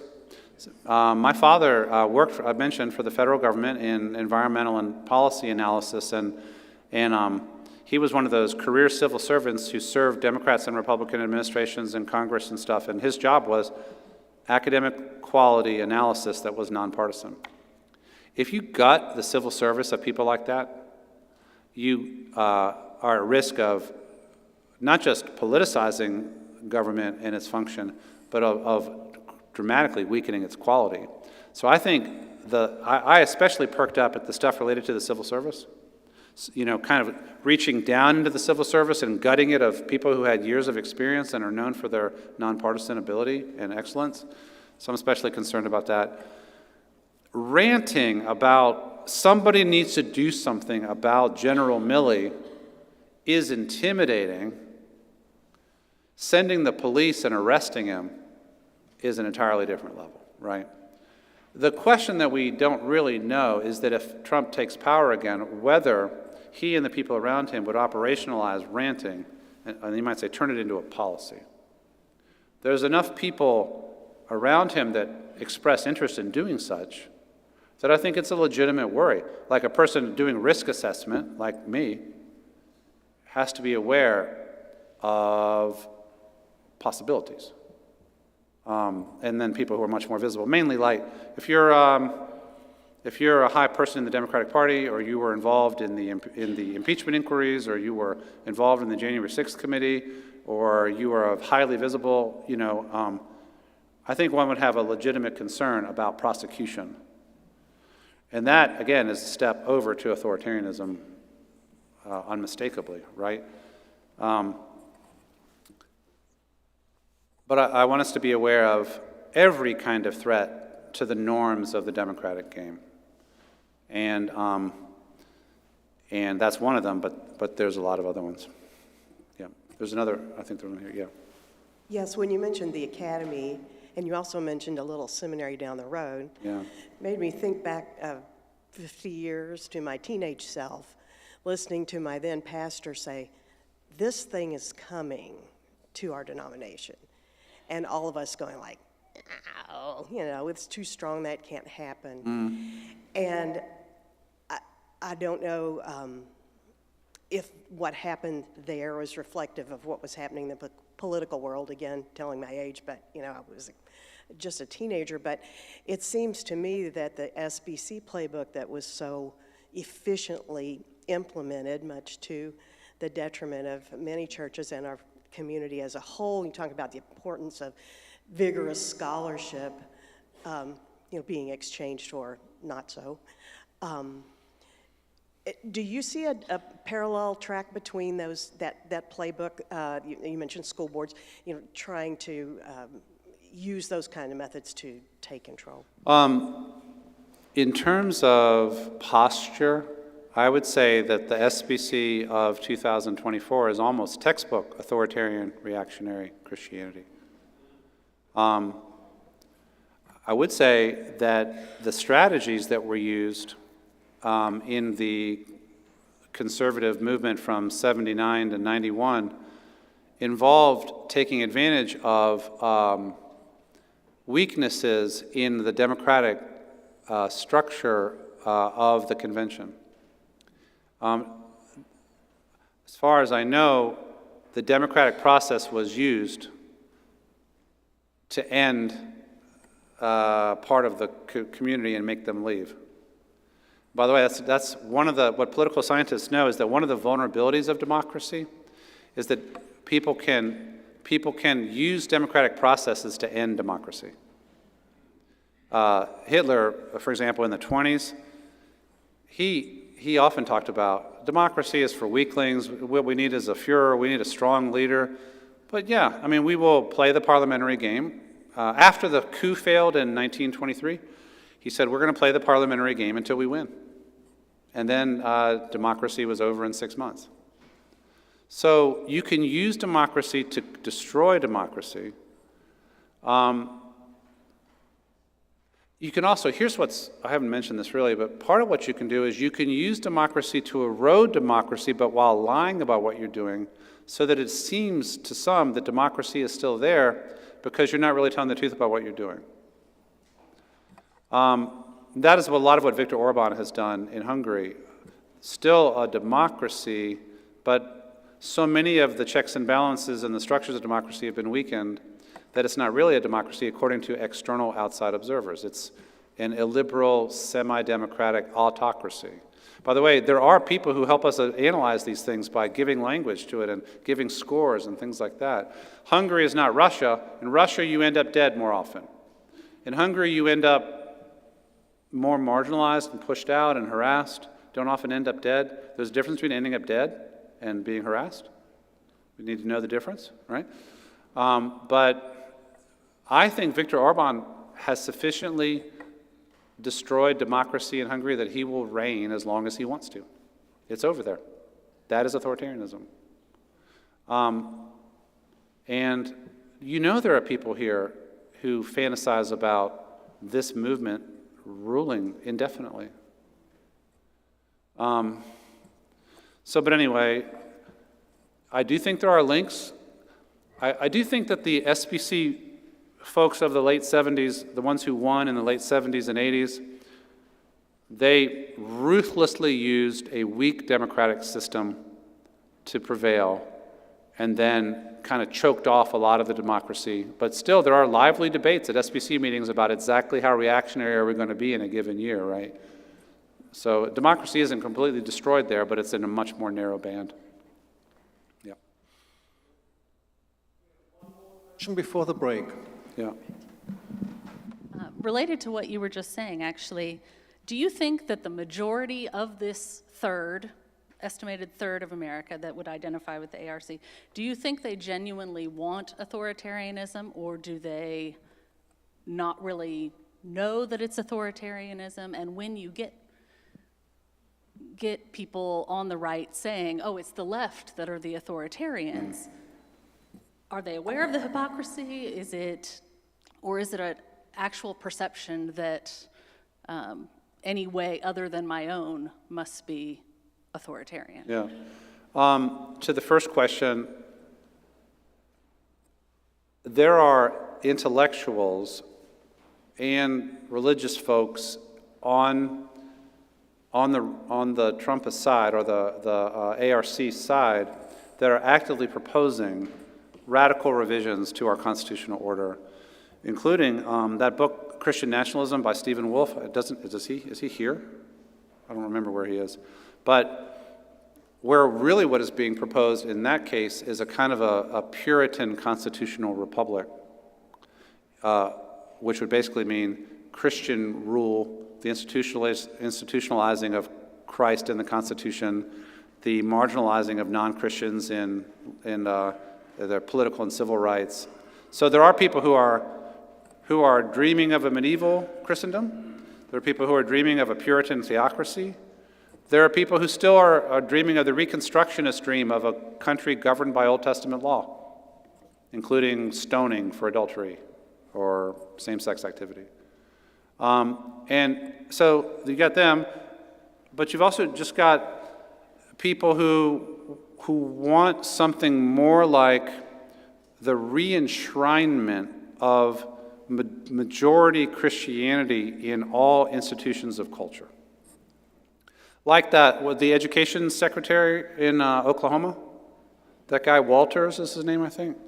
We want the Bible taught in all of our public schools is a way of saying we want majority Christianity to be taught to every child here, regardless of their family's beliefs or their beliefs. That's majoritarian and establishmentarian. It is a violation of our constitutional order. So there's that. Then you've got the attempt to impose various aspects of Christian morality in various pieces of legislation, right? There's that. So it's a spectrum. The most inchoate thing is the liberals hate us. We need a strong man to protect us. He's our guy. We'll just trust him and the people around him. What kind of vision would prevail if this movement were to have power for 4, 8, 12, 16, or 20 years? We don't know. But I do think it would be a remaking of our constitutional order over time. Yeah. Happy news? Not happy news. Thank you, Dr. Gushee. Thank you all very much.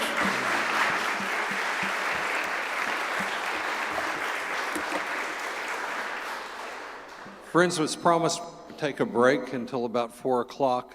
We have a volunteer will show you down to the Birchwood lobby where there's food and drinks. And we'll reconvene here. We've got an all-star group of panelists, and they will have their own perspectives on this. So thank you very much. By the way, book sales and book signings are out the back and to my right.